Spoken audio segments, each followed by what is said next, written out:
5ਵੀं शर्त सेहत अदा की, और वो ये है कि किसी किस्म की क़ैद या पाबंदी न होना।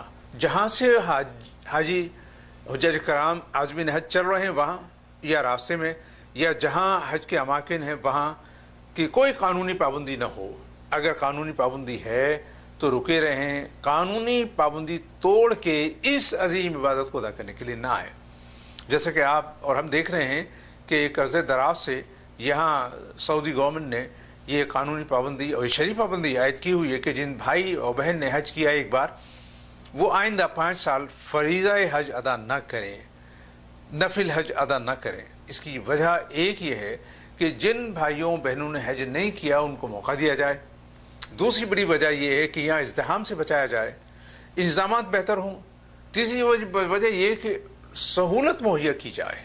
लिहाजा हमें इन कवानीन का पाबंद होना है, इनका एहतराम करना है, और इसमें कोई गिरफ्त नहीं होगी तो क्या अल्लाह ताला के हुजूर उनका मुआवजा होगा? हरगिज़ नहीं होगा।